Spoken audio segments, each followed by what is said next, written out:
a presentar a los ponentes. En primer lugar va a intervenir hablando precisamente del crowdfunding y el crowdlending el doctor Miguel Gimeno Ribes, que es profesor ayudante doctor de Derecho Mercantil de esta universidad. Tiene la palabra el doctor Miguel Gimeno. Vale, muchas gracias, Mamen, y gracias en cualquier caso a los organizadores de esta jornada. Yo creo que ha sido un éxito hasta tal punto que esta es la primera que pueda entrar, porque nosotros digamos, el público era tan numeroso que resultaba imposible, ¿no? Se me ha asignado este tema de la financiación en masa o financiación, ¿no?, de tipo crowdfunding y crowdlending, a propósito, entiendo yo, de dos razones esenciales. Una, por supuesto, cada vez tiene mayor relevancia y además un aspecto que lo más dispara. Citabas el tema del hard rock. Hace unos años, parte de la restauración de la Victoria de Samotracia en el Museo del Louvre fue financiada a través de crowdfunding, que no es una cosa que, pues, como diríamos, una financiación a través de muchos pequeños mecenas que van aportando financiación. Y luego, en segundo lugar, entiendo, porque hace ya un par de años salió una ley muy extensa que trataba numerosos aspectos del mercado financiero y pretendía agilizar de alguna manera el acceso al crédito y a otras formas de financiación por parte de nuevos emprendedores, que fue la Ley 5/2015 de Fomento de la Financiación Empresarial. Pues entró en vigor y contenía en su título quinto una regulación que prácticamente es más extensa que el resto de la ley, dedicada precisamente al régimen jurídico de las plataformas de financiación participativa, que son aquellas a través de las cuales se instrumenta el crowdfunding. Bien, como tenemos el tiempo escaso y no me gustaría excederme, y la temática, como digo, es extensísima por la variedad tipológica de presentación en la realidad económica de este tipo de negocio jurídico, y al mismo tiempo por la prolijidad legislativa, podemos hablar incluso de hipertrofia, me centraré esencialmente en los aspectos. En primer lugar, me gustaría analizar de alguna manera los fundamentos económicos que pudieran explicar por qué se produce este fenómeno y, en atención a ello, cómo debe reaccionar de alguna manera el legislador, y si en España hemos acertado con esa manera o, por el contrario, nos hemos alejado o no procede lo que se ha hecho, ¿no? Y en segundo lugar, entrar en algunas cuestiones relacionadas con la naturaleza jurídica, con el planteamiento más dogmático, esencialmente en una cuestión que ha generado algo de debate en la doctrina, como es la relación jurídica existente entre la plataforma de financiación y el promotor o el sujeto que pretende financiarse a través de este medio de financiación. Bien, en primer lugar, ya entrando en esta primera parte a la que dedico mi exposición, esencialmente pretendo estructurarlo en cuatro partes. En primer lugar, describir esencialmente en qué consiste esto del crowdfunding, qué tipología tenemos. En segundo, cuáles son los objetivos que pretende o que se han cacareado en relación con la presunta teleología de la norma, presunta finalidad de la Ley de Fomento de Financiación Empresarial. En tercer lugar, si eso efectivamente se corresponde con un análisis económico mínimo de la funcionalidad de las normas. Y en cuarto lugar, qué implicaciones tiene el resultado positivo o negativo de ese análisis para la política legislativa. Por lo que se refiere a lo primero, todos más o menos supongo que conocerán que el crowdfunding es un negocio jurídico en el cual intervienen esencialmente tres sujetos, como muchos de los contratos atípicos del derecho mercantil. Es una operación triangular en la que tenemos un sujeto promotor que pretende recabar financiación para realizar un proyecto empresarial, un segundo sujeto que es una plataforma de financiación participativa, así es como la ha definido el legislador. Es una suerte de página web en internet en la que se o a través de la cual se solicitan fondos a terceros, y en la que se incorporan, a cambio de una prima, estos proyectos de estos señores promotores y se espera que se inviertan. ¿Cómo se invierta? Pese a que la tipología es muy amplia, yo me centraría esencialmente en dos tipos. Un primer tipo que sería el crowdfunding de donación o de recompensa, en el cual los interesados, llamémoslo mecenas por utilizar un término neutro más generalista, entregan unas cantidades de dinero. A título de donación podríamos decir de tipo oneroso modal, porque se espera que haya al menos una mínima recompensa, consistente generalmente en un obsequio de alguna manera relacionado con ese proyecto empresarial que se pretende llevar a cabo. Y por otro lado, un crowdfunding que podría llamarse de inversión, en el cual la inversión o la aportación sí que es de tipo capitalista, en el sentido de que se espera un retorno de entrada del capital invertido y, en segundo lugar, de o bien un porcentaje si se hace a través de préstamo o de deuda, que sería el denominado crowdlending, al que también hace referencia a la Ley de Fomento de Financiación Empresarial, o mediante un retorno esencialmente capitalista, como si fuera un retorno de una inversión normal y corriente. Bien, ¿cuál es el panorama legislativo que tenemos en España? El panorama legislativo es, en relación con el crowdfunding de donación, no existe una relación concreta y se deja la cuestión al Derecho General de Obligaciones y Contratos, mientras que en el crowdfunding de inversión tenemos, como decía antes, ese título quinto de la Ley de Fomento de Financiación Empresarial, a lo largo de, o en la cual, a lo largo de más de 50 artículos, tenemos una serie de preceptos que lo regulan. Bien, ¿cuál es la lógica? La lógica de introducir esto es decir, bueno, vamos a tener al legislador, eso es lo que parece pensar, tenemos dos figuras, una no plantea especiales problemas, la otra puede generar algunos, desde el punto de vista de problemas de solvencia relacionados, no sé muy bien si con la plataforma de financiación participativa o con el promotor. En segundo lugar, tenemos problemas o podemos tener algún aspecto problemático en relación con la imposibilidad de retornar el capital invertido. Por otra parte, el mismo problema que tendría cualquier otra sociedad en concurso. Y en tercer lugar, supuestamente tenemos podemos tener posibles problemas en relación con supuestos de fraude, supuestos de estafa y otras actividades delictivas, financiación del terrorismo, cuestiones de la malverdad de índole.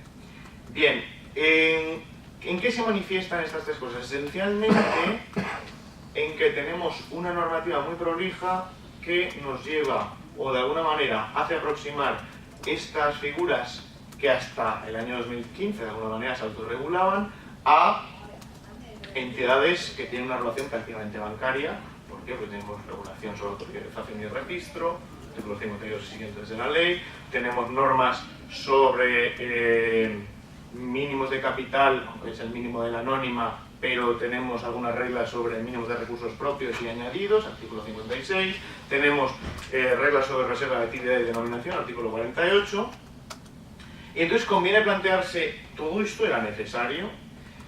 Y la cuestión yo creo que hay que enfocarla analizando el crowdfunding de donación y el crowdfunding de inversión de manera complementaria o de alguna manera continuada en el tiempo. ¿Por qué digo esto? Porque sorprende en primer lugar, y este es el planteamiento, entramos ya de lleno en análisis económico, sorprende o de alguna manera cabe plantearse que, claro, un crowdfunding de donación, si consiste simplemente en entregar algo y no hay de alguna manera ningún tipo de cláusula penal en caso de que no se lleve a cabo la prestación correspondiente para la que se supone que se va a destinar, sin perjuicio de que supuestamente algún tipo de donación onerosa tiene que, la prestación por parte del donatario tendrá que destinar, supuestamente tendrá que destinar esos fondos a esa actividad, pero no parece haber una sanción más que evidente podría plantearse en ese caso que lo que va a hacer el donatario, es decir, el promotor de este proyecto, es coger el dinero e irse. Es decir, es un problema de riesgo moral evidente. Y sin embargo, la evidencia empírica sugiere que eso no ocurre. ¿Por qué no ocurre? Cabe plantearse diversas posibilidades. Primera, si me están entregando dinero y yo de alguna manera pretendo que este proyecto empresarial vaya a más, muy probablemente tendré incentivos a desarrollar todo mi talento para llegar a conseguirlo. Si por el contrario me establecen algún tipo de cortapisas, yo estaré más pendiente en tener que devolver que en desarrollar ese talento. De lo cual, de alguna manera, el hecho de establecer una cierta libertad genera incentivos positivos para el descubrimiento de la creación empresarial. Y por eso, de alguna manera, se considera que una intervención en ese crowdfunding de donación es más o menos contraproducente. Si pasamos al segundo crowdfunding de inversión, y sobre todo si hacemos una conexión entre ambos, cabe pensar, bueno, el sujeto que ya ha demostrado su valía en el mercado en una primera ronda, puede ir a una segunda ronda ya ahora a través de una inversión capitalista y tener acceso a muchos más fondos, porque evidentemente habrá mucho más inversor capitalista con voluntad de invertir que un inversor de tipo, que simplemente un mecenas de tipo donante, ¿no? Y el problema que se plantea en este segundo plano, o en este segundo tipo, que temporalmente estaría en un segundo momento, es un problema de selección adversa. La selección adversa consiste en que se produzca una espiral de precios hacia abajo, o de reducción de precios o de voluntad de apropiar en caso de que no hay una suficiente manifestación de información sobre lo que consiste el proyecto. Y entonces uno se plantearía, bueno, pues entonces tiene sentido que introduzcamos normas que casi nos hacen pensar en normas de derecho del mercado de valores por todos los folletos y todos los registros del proyecto que deben realizar según la ley los promotores cuando entregan un proyecto en una plataforma de financiación participativa. Pero claro, nuevamente estamos en un mercado de tipo particular y aquí parece que las reglas generales no sirven. ¿Por qué no sirven? Primero porque sabemos que es un mercado relativamente minorista, es decir, no tenemos investigadores institucionales que son al fin y al cabo los que se leen los folletos cuando en el derecho del mercado de valores. El minorista no se lo lee. Y por tanto, el sesgo conductual que de alguna manera se puede producir, se va a producir en todo caso. De alguna manera, introducir o elevar las obligaciones de información resulta costoso para el promotor y por tanto puede causar o puede suponer al fin una barrera de entrada y sin embargo no genera ningún elemento positivo, sino que la situación va a ser tranquila. Por tanto, en términos generales, la regla, o a mi entender, creo que el legislador se ha pasado de frenada, es decir, sobre todo porque la prolijidad es extrema y los requisitos son elevadísimos, y que una autorregulación sería quizá, tanto en un primer como en un segundo estadio, bastante más oportuna. Sobre todo, ¿por qué? Porque el conocimiento del mercado, ¿quién lo va a tener? Lo van a tener los propios mecenas que han actuado en esa primera ronda. Y sobre todo también, ¿por qué? Porque, en términos generales, esa manifestación de información a través de folletos a la que nos obliga la legislación sobre el mercado de valores, de alguna manera sirve como bien público en el mercado secundario. ¿Tenemos un mercado secundario en el crowdfunding? No. Y eso pese a que de alguna manera se nos ha hecho creer que esto es casi como un valor negociable, cuando incluso dogmáticamente no tiene ningún sentido, no se cumplen ni las notas de homogeneidad ni de negociabilidad de los títulos. Evidentemente sí, esto tiene cierta influencia, sabemos la jurisprudencia norteamericana sobre contratos de inversión de los años 40, su interpretación de la normativa sobre el mercado de valores, pero aquí no se cumple y desde luego lo cierto es, y esto es lo relevante, que no existe un mercado secundario sobre el particular y por tanto las reglas no sirven. Y aunque me paso ya Bueno, pues brevemente sobre la naturaleza jurídica de la relación entre la plataforma y el promotor. En la opción ha habido esencialmente dos posiciones, que son la de entender que es un puro contrato de mediación o corretaje, es decir, porque además así parece interpretarse directamente el tenor literal del artículo 46 de la Ley de Fomento de Financiación Empresarial cuando dice poner en contacto. Sin embargo, cabe plantearse, ¿tiene lógica eso que hace el legislador? Y sobre todo, si no tuviéramos una norma, ¿tendría sentido esto? ¿O estaríamos más próximos a un contrato de comisión, un contrato de mandato? Podemos discutir si es un acto de comercio o no, pero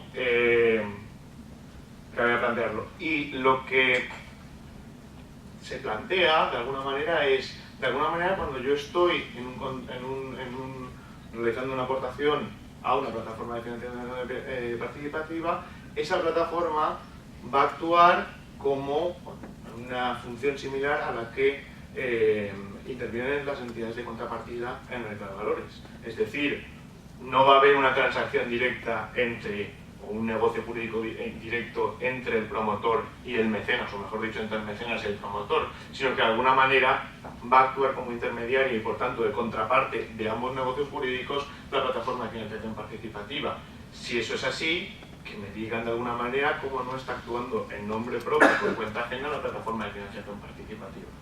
Y por tanto, cabría quizás repensar si la naturaleza jurídica, que de alguna manera viene determinada por el tenor literal del 46 de la Ley de Fomento de Financiación Empresarial, tiene del todo sentido.